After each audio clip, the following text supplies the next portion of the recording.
창호 또 너냐?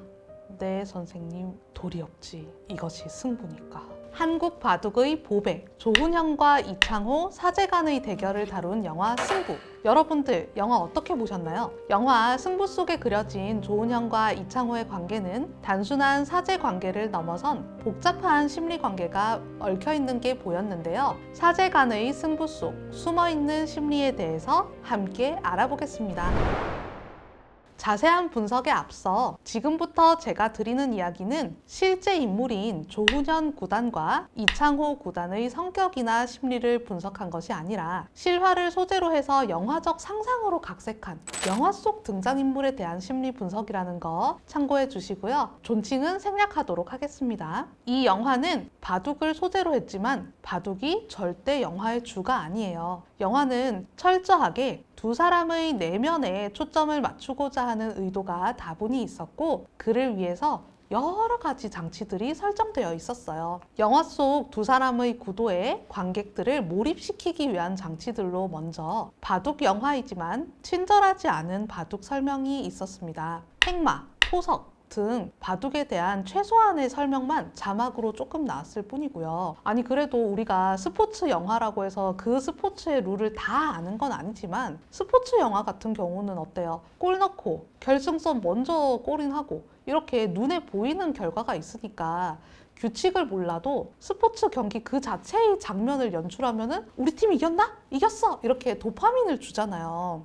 근데 이거는 골 넣는 것도 없고 또 체스처럼 킹이 잡히는 것도 아니고 그냥 딱 보면 이게 이기고 있는 건지 지고 있는 건지 바둑을 아는 사람이 봐도 아주 순간적으로 바둑판을 딱 조금만 보여주니까 게임의 내용을 잘 이해하기가 어렵거든요. 이 판이 어떻게 돌아가고 있는지를 온전히 연출과 연기에 의존해서 파악할 수밖에 없고 그래서 바둑 그 자체보다는 인물들의 감정선에 좀 더 주목하게 되는 효과가 있었습니다. 또 하나의 장치는 조훈현과 이창호를 사제 관계를 넘어서 유사 부자 관계로 설정한 것입니다. 영화는 단순히 두 천재의 대결 그 자체를 그린 게 아니라 두 천재가 정신적인 부자 관계로 보이도록 설정해서 더 복잡한 갈등 구도를 만들었는데요. 둘째를 출산한 조훈현 아내를 보면서 형수님 갑자기 아가 둘이나 생겼네요 하고 한다든가 가족 사진을 함께 찍는 거 목욕탕에서 조훈현의 친아들까지 셋이서 등을 함께 미는 장면 이런 부분들이 가족적인 구도를 강조한 장면이 되겠습니다. 마지막으로 어린 시절 이창호의 성격을 실제 인물 이창호의 어릴 때와 다르게 설정한 것도 저는 영화적 장치라고 생각했어요. 이창호는 워낙 돌부처라는 별명이 어울리는 어릴 때에도 감정 표현이 굉장히 절제된 사람이었다고 하는데요. 많은 분들이 그 모습을 기억하고 자료로도 남아있기 때문에 조훈현을 이병헌이 거의 복사기 수준으로 재현해냈는데 왜 이창호의 어린 모습은 실존 인물하고 전혀 다르게 완전히 당돌한 아이로 그려냈을까라고 궁금하셨을 것 같습니다. 막 어른한테 고수끼리 얘기하는데 하수는 저리 가쇼잉? 막 이런 말 막 하거든요. 조훈현의 가르침을 받아들이면서 조용하고 차분한 성격으로 바뀌는 걸로 나오는데요. 이 부분이 사실 실제 이창호와 너무 다르기 때문에 어색해 하시는 분들도 많고 전환이 너무 매끄럽지 못하다, 개연성이 부족하다라고 지적을 하셨습니다. 저도 보면서 왜 저렇게 설정했을까 생각했는데 보다 보니까 어떤 의도인지 이해가 되더라고요. 그렇다면 영화는 이들의 어떤 심리를 보여주고자 둘 사이의 모습을 이렇게 그려낸 걸까요? 먼저 스승인 조훈현을 이기고 싶은 이창호의 심리는 오이디푸스 컴플렉스에 해당한다고 생각해요. 오이디푸스 컴플렉스는 프로이트가 주장한 발달 이론에서 유치원생 나이대의 아동이 느끼는 심리인데요. 남자아이가 어머니에게 사랑을 느끼고 아버지를 죽이고 어머니와 결합하고 싶은 심리를 나타냅니다. 이때 아버지가 너무 강력하면은 남자아이는 자기가 느꼈던 내면의 욕구로 인해서 아버지가 자신을 억압할지도 모른다 라는 거세 공포를 느끼게 되고요. 거세 공포로부터 벗어나기 위하여 아버지를 자신과 동일시하며 아버지를 닮아간다는 것입니다. 유아기에 겪는 정상적인 발달 과정이지만 성인들에게서도 이러한 컴플렉스가 보이기도 하고요. 각종 문학 작품이나 영화, 드라마 등에서 보이는 등장인물의 심리에도 자주 나타나는 편입니다. 대표적으로 에반게리온의 이카리 신지 같은 캐릭터가 있는데요. 미디어에서 나오는 오이디푸스 컴플렉스는 주로 어머니에 초점이 맞춰져 있는 경우가 많아서 아들이 어머니에게 느끼는 성애적인 감정이 강조되는 경우가 많은데요. 요즘에는 오이디푸스 컴플렉스를 어머니에 초점을 맞춘 게 아니라 아버지와 아들의 1대1의 대립관계에 초점을 맞추어서 보는 경우가 많아요. 그렇게 되었을 때는 권위적인 대상에 대한 저항의 과정으로 보게 되거든요. 영화 승부에서 그려진 이창호는 유년기에는 조은현이라고 하는 아버지와도 같은 세계 1등, 강력한 상대를 이기고자 하는 마음, 그리고 맘먹을 수 있을 것 같은 마음, 일종의 공격적인 마음을 거침없이 표현하는데요. 하지만 조은현의 큰 벽을 느끼면서 조은현의 가르침을 받고 점차 차분한 성격이 되어갑니다. 마치 아버지를 이기고 싶어 했지만 이러한 마음이 아버지에게 들키면 아버지에게 거세당할까봐, 아버지에게 보복당할까봐 느끼는 거세 공포로 인해서 아버지에 대한 공격성은 사라지고 점차 아버지를 닮아가고 내면화하는 과정을 상징한 것 같다고 생각했어요. 스승을 넘어서려는 욕망에 대한 거세 공포로 두려움과 억제를 느끼고 감정을 억압시키게 되면서 차분한 성인 버전의 이창호가 된 거죠. 하지만 바둑을 배우는 과정에서 오이디푸스 컴플렉스가 완전히 해소되었다기보다는 갈등을 일시적으로 억압한 것에 불과했다고 생각합니다. 성장한 후에도 이창호는 조은현의 바둑이 아닌 나만의 바둑을 찾고자 하는 갈등, 나만의 바둑으로 조훈현을 이기고 싶어하는 2차 오이디푸스 컴플렉스를 보여요. 그렇게 꿈꾸던 승리가 딱 실현되었을 때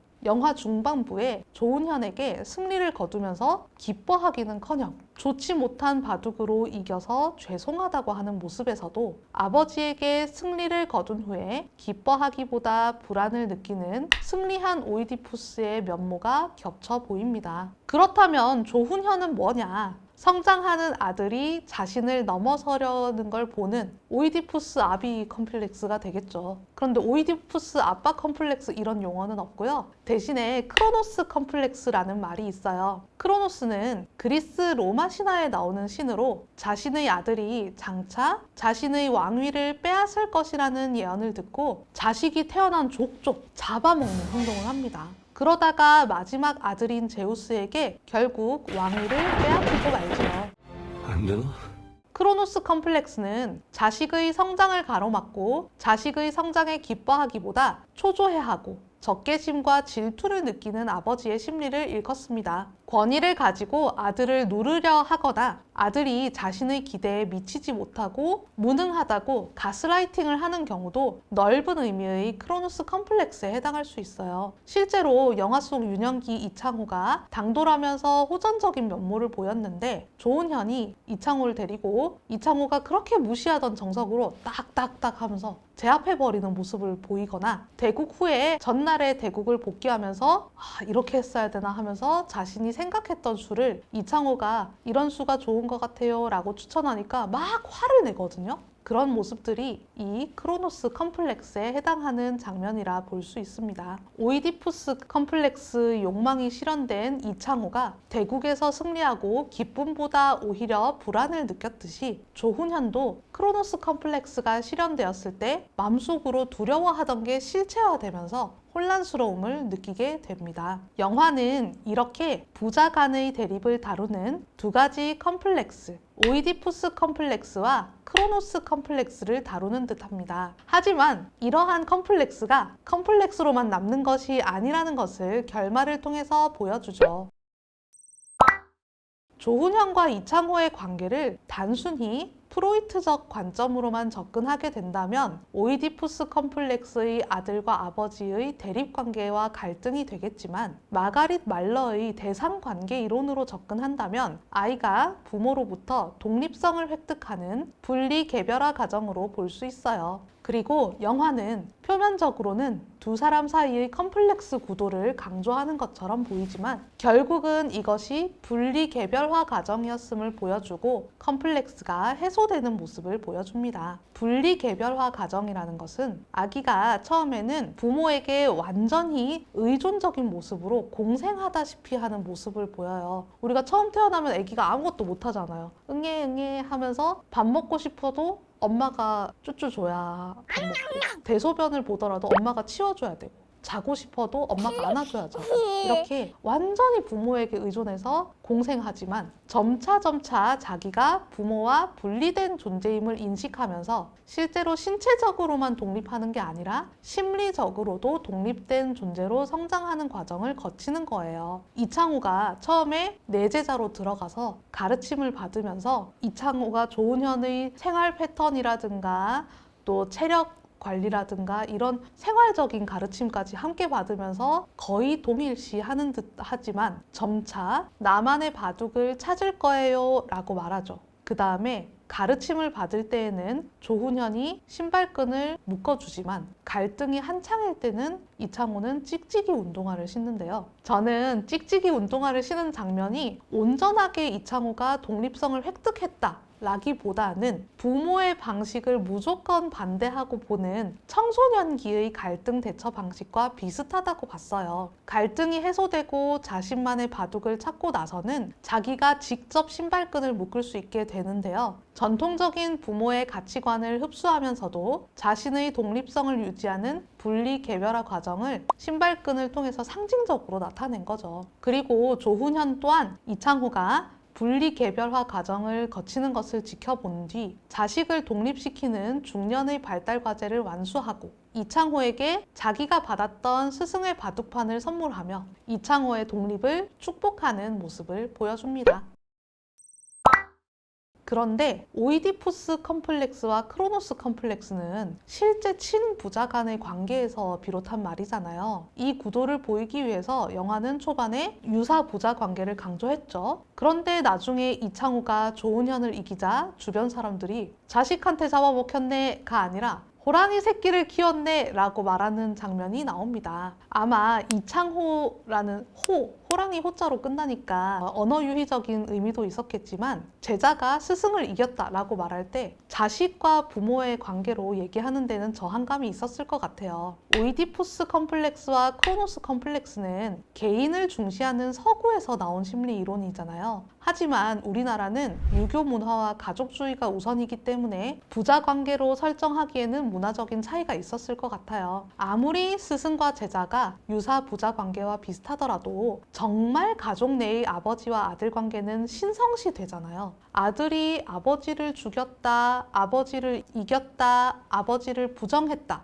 라는 것은 한국인의 심리에서 정말로 받아들여지지가 않는 거죠. 그렇기 때문에 이창호가 조훈현을 이긴 순간부터는 두 사람을 제외한 영화 속 등장인물들은 더 이상 두 사람을 부자 관계에 비유하지 않습니다. 철저히 사제 관계로만 대합니다. 그나마 한국인들에게 스승을 넘어서는 제자는 감정적으로 받아들여지지만 그것을 부자 관계에 겹쳐서 보는 것은 심리적으로 매우 꺼려지는 행동이거든요. 또한 서구 사회에서는 개인주의가 강하니까 나의 자아를 획득하고 싶어. 자아를 획득하는 과정에서 철저하게 개인의 발달, 즉 부모로부터의 독립이라는 관점에서 보게 된 거거든요. 그러니까 자꾸만 부모와의 관계를 대상으로 설명한 심리 이론들이 있는 건데요. 동양에서는 자아라는 것이 조금 더 다른 사람들과의 관계 속에서 내가 어떤 역할을 맡았느냐, 리더냐, 행동대장이냐,